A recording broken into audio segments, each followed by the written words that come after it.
اپنے ماں باپ کے لیے ہمیشہ رحمت کے بازو کو بچھا دینا. وَقُلْ رَبِّ ارْحَمْهُمَا كَمَا رَبَّيَانِي صَغِيرًا, اور ہمیشہ یہ دعا کرتے رہنا کہ اے میرے پروردگار تو میرے والدین پر رحم فرما جس طریقے سے بچپن میں انہوں نے مجھ کو پالا ہے. ایک صحابی اپنی بوڑھی ماں کو اپنے کندھے پر بٹھا کے خانہ کعبہ کا طواف کر رہے تھے. حضرت عمر کی نظر پڑی. صحابی نے طواف کرانے کے بعد کہا کہ امیر المومنین, آج میں نے اپنی ماں کا حق ادا کر دیا, آج میں نے اپنے کندھے پر بٹھا کر اپنی ماں کو عمرہ کرا دیا, طواف کرا دیا, آج میں نے اپنی ماں کا حق ادا کر دیا. حضرت عمر نے کہا ولا زفرۃ واحدہ, تیری ماں نے جب تجھ کو جنم دیا تھا تیری ماں کے منہ سے جو آواز نکلی تھی چیخنے کی اور رونے کی, ابھی تو نے اس آواز کا بھی حق ادا نہیں. ماں باپ کا آپ حق ادا نہیں کر سکتے میرے. ماں باپ کیا چیز ہے یہ جب آپ خود باپ بنیں گے, جب آپ خود ماں بنیں گی تب آپ کو پتا چلے گا انہوں نے ہمارے لیے کیسی کیسی قربانی کی. اسی لیے اللہ کے نبی فرماتے ہیں ماں کے بارے میں آپ نے فرمایا فَإِنَّ الْجَنَّةَ تَحْتَ قَدَمِهَا, ماں کے پیروں کے نیچے تمہاری جنت ہے. باپ کے بارے میں آپ نے فرمایا الوالد اوسط ابواب الجنہ, باپ جنت کا دروازہ ہے. نہ ماں کو ناراض کر کے جنت ملے گی, نہ باپ کو ناراض کر کے جنت ملے گی. اپنے ماں باپ کو راضی کرو, اپنے ماں باپ کو خوش کرو. اور آگے بولو وَبِذِي الْقُرْبَى, اور اپنے رشتہ داروں کے ساتھ بھی بھلائی کرو. جو تمہارے رشتہ دار ہیں, کوئی بھتیجا ہے, کوئی بھانجا ہے, کوئی چاچا ہے, کوئی تایا ہے, کوئی خالہ ہے, کوئی خالو ہے, یہ جتنے تمہارے رشتہ دار ہیں تم ان کے ساتھ بھلائی کرتے رہو. رشتہ دار کا بھی بڑا حق ہے میرے. یہ رشتے جو ہوتے ہیں یہ ہم نہیں بناتے, یہ اللہ بناتا ہے. ہم دنیا میں پیدا ہوئے, ہمیں پتہ لگا یہ ہمارا بھائی ہے, یہ ہمارا باپ ہے, یہ ہمارا بھتیجا ہے, یہ ہمارے چاچا ہے, یہ ہمارے تایا ہے. یہ رشتے اللہ نے بنائے ہیں. جب رشتے اللہ نے بنائے ہیں تو ہم ان کو توڑ نہیں سکتے. اگر توڑیں گے تو اللہ بڑی سخت سزا دے. اللہ کے نبی فرماتے ہیں جب اللہ تعالیٰ نے ساری کائنات کو پیدا کیا تو رشتہ جو ہے یہ اللہ کے پاس آیا, اور رشتے نے آ کر کے کہا ھذا مقام العائذ بک, اے اللہ میں تیری پناہ میں آیا ہوں, اب تو بتا دے میرے ساتھ کیا سلوک ہونا چاہیے. اللہ نے فرمایا کہ اے رشتہ جو تجھ کو توڑے گا, جو تجھ کو کاٹے گا میں اس کو کاٹوں گا, جو تجھ کو جوڑے گا میں اس کو جوڑوں گا. جو رشتہ توڑے گا اللہ اسے توڑے گا, جو رشتہ جوڑے گا اللہ اسے جوڑے گا. اس لیے رشتہ دار کا حق ادا کیا کرو. قیامت کے دن جب لوگ پل صراط پر جائیں گے, اللہ کے نبی فرماتے ہیں دو چیزیں پل صراط کے دونوں طرف کھڑی ہو جائیں گی. ایک طرف امانت کھڑی ہو جائے گی, ایک طرف رشتہ کھڑا ہو جائے گا. اور جس نے امانت میں خیانت کی ہوگی, جس نے رشتہ داروں کا حق مارا ہوگا, پل صراط پر اس کو یہ دونوں پار کرنے نہیں دیں گے. اور پل صراط کیسا ہوگا؟ بال سے زیادہ باریک اور تلوار سے زیادہ تیز ہوگا.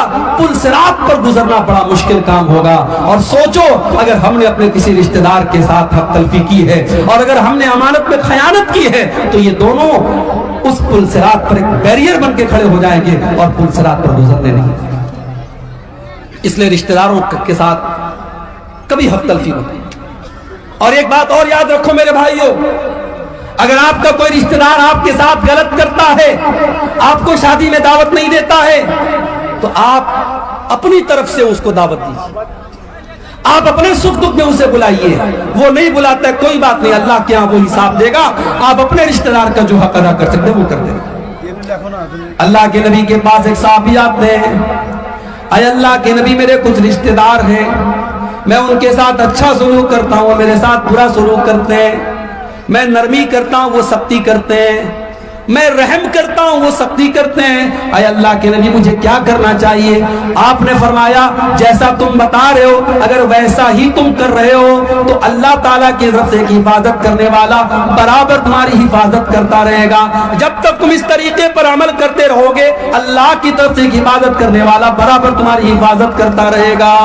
تو حق رشتہ داروں کا حق ادا کیا کرو میرے. زکات نکالو, صدقہ خیرات دو, تو پہلے دیکھو ہمارے رشتہ داروں میں کوئی ضرورت مند تو نہیں ہے, کوئی غریب تو نہیں ہے. رشتہ دار کا حق پہلے ادا کرو. اللہ کے نبی فرماتے ہیں الصدقۃ علی ذی الرحم سنتان, رشتہ دار کو صدقہ دینے سے ڈبل ثواب ملتا ہے. صدقۃ وصلۃ, صدقہ خیرات کا بھی ثواب ملتا ہے, اور رشتہ داری کو نبھانے کا بھی ثواب ملتا ہے, ڈبل ثواب ملے گا.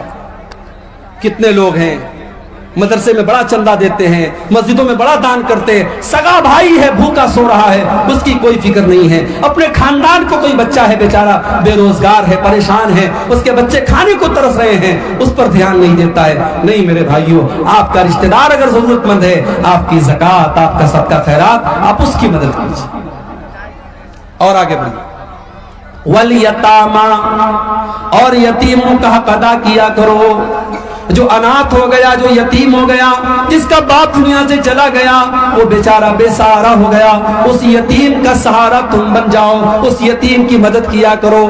ہاں اگر یتیم کا مال کوئی ناجائز طریقے سے کھا رہا ہے اور یتیموں کے اہل کے نام پر آنے والا پیسہ اس کے پیٹ میں جا رہا ہے، وہ کان کھول کر کے سن لے۔ اللہ فرماتا ہے ان الذین یاکلون اموال الیتامی ظلما انما یاکلون فی بطونہم نارا، جو لوگ یتیم کا مال ناجائز طریقے سے کھا رہے ہیں وہ اپنے پیٹ میں جہنم کی آگ بھر رہے ہیں۔ یتیم کا سہارا بنو، یتیم کا مال ہڑپنے والے مت بنو میرے بھائی۔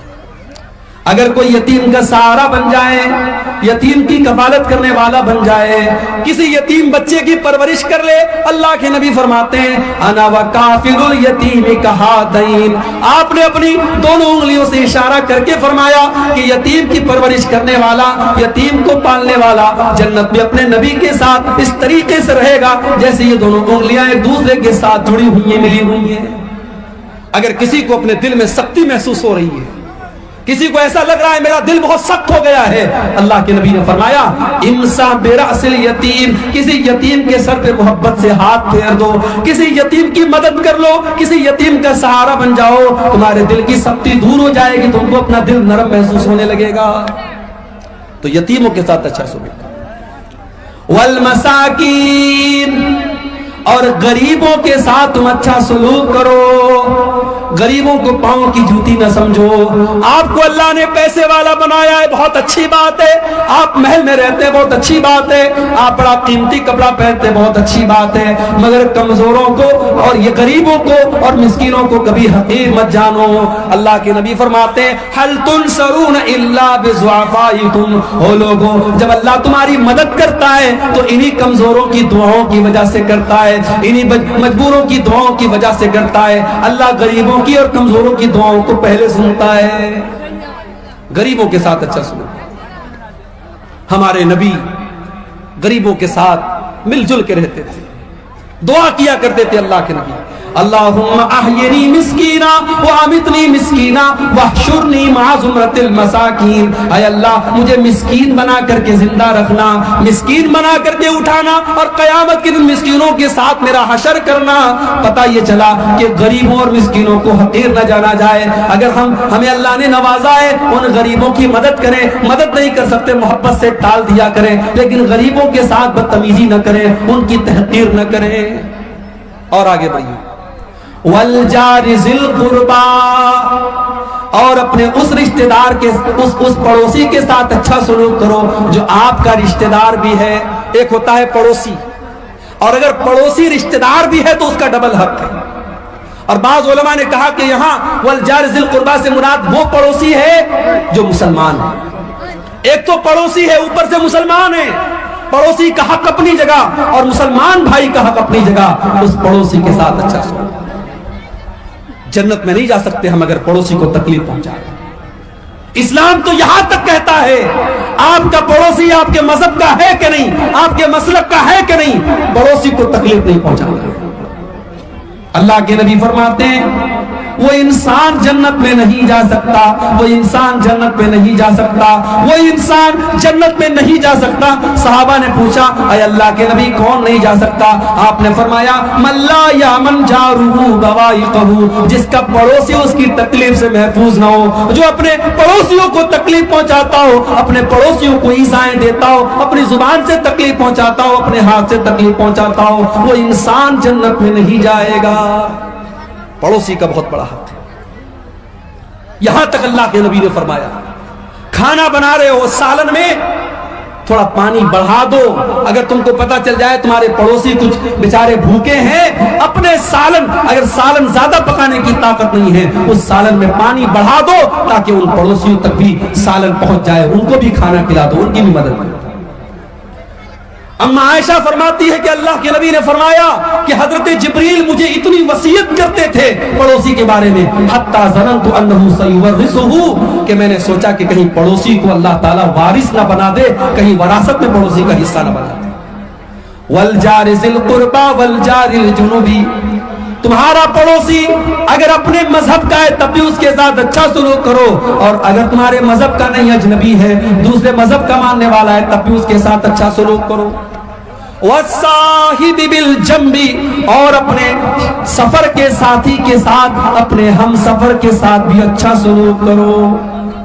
ٹرین میں سفر کر رہے ہو، آپ کے پڑوس میں آپ کے بغل والی سیٹ پر کوئی مسلمان بیٹھا ہے، کوئی غیر مسلم بیٹھا ہے، کوئی مرد بیٹھا ہے، کوئی عورت بیٹھی ہے، اگر اس کو کسی مدد کی ضرورت ہے اس کی مدد کر دیا کرو، اپنے ہم سفر کی بھی مدد کرو۔ اسلام یہ سکھاتا ہے میرے بھائیوں۔